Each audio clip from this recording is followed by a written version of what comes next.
there and welcome. My name's Steve Jensen and I'm from the National Sales Academy and Impact Training Corporation. And it's great to have you back to the Golden Nugget workshops. Now these are a series of mini workshops to help sales professionals get some of the Golden Nugget processes really quickly and put them into practice. What we're going to be covering today is Super Closer number 3. For those of you who have done number 1 and have done number 2, you'd have learned how to, firstly, find compelling reason to buy, and secondly, how to do a price presentation using some of the linguistic triggers that we talked about in those 2 workshops. If you haven't seen them, please just download them and have a look. Today what we're going to cover is how to overcome the common objection and give you a sequence of questions which will allow you to overcome nearly every single objection. Now there are some specific objections for all businesses and we're not going to cover those today.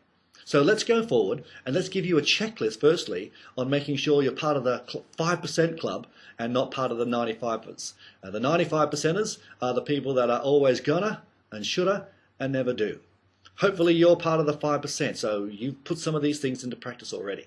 Now, this is the checklist, so let's go through this very quickly. If you're going to become a super closer, you should have earned the trust and have actually utilized commonality.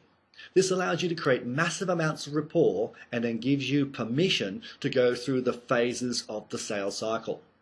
Once you've done this well and you've found the compelling reason to buy, and it's sometimes to really get rid of a pain, and the person has said, wow, your product and service is a solution to my challenge, and you're enthusiastic about their possibility, then the probability of you having a person wanting to buy is incredibly high, and the probability of getting objection is low.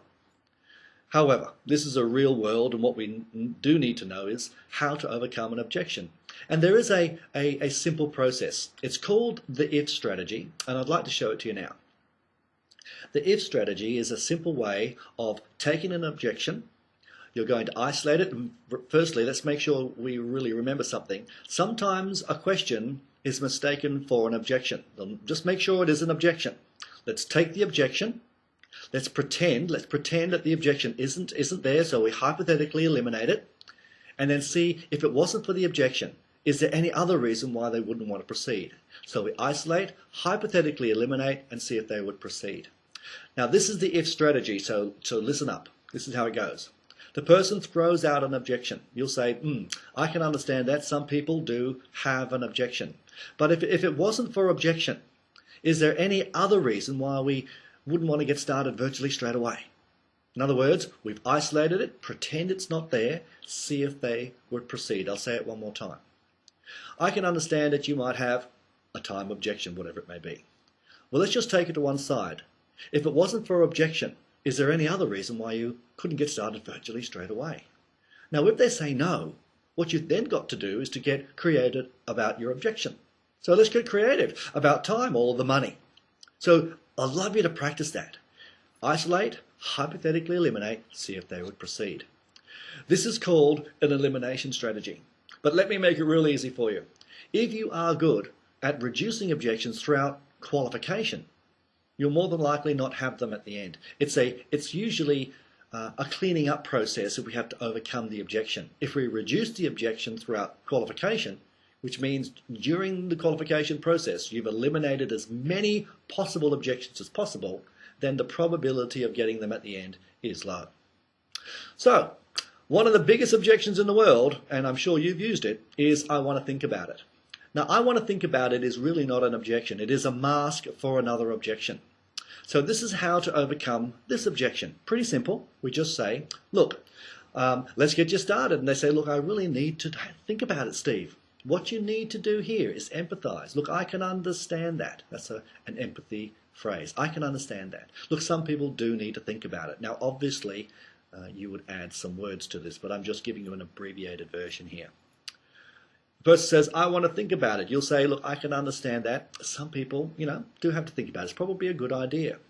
But before you go today, let's think about it together, okay? And they'll more than likely say, okay. Just to clarify my thinking, what is exactly you need to think about? Now, you're going to give them some options here. Is it A? Is it possibly B? Is it possibly C?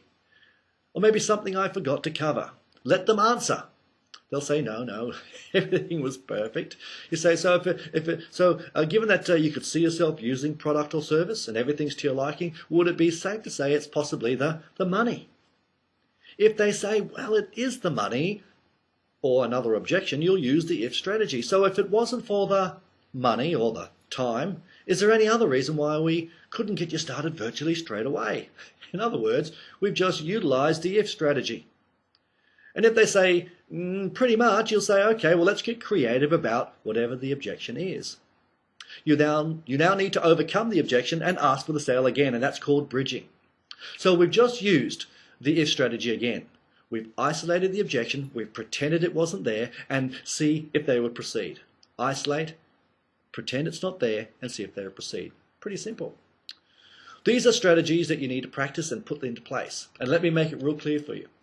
If you ask for the sale again, make sure that you've made the last objection the final objection. I'll say that again. Make sure you've made the last objection the final one, so it gives you permission to ask for the sale again. Now, this has been a series of mini workshops on super closing, and I've got some great news for you. If you practice this in a process called 21/7, it'll be part of your vocabulary. If you do it 3 times a day for 7 days, all of these skill sets will be in there and locked in, ready to go. So practice, drill, rehearse with family, friends and colleagues, and these things will be in place. Now, I'm the biggest skeptic in the world. I've actually tried to do this faster. This is the fastest way of putting all these little skill sets into place. Now, more exciting news, if you put this into place, you'll become a super closer. And the quickest and easiest way to become a super closer is to practice and making sure you use skills. So, what we've done is we've put together a workshop, which is going to be on August the 20th and 21st. Now, if you just look down here, you'll see all the details, and you'll see that we're going to be running a workshop to help you to become a super closer. It's going to be awesome.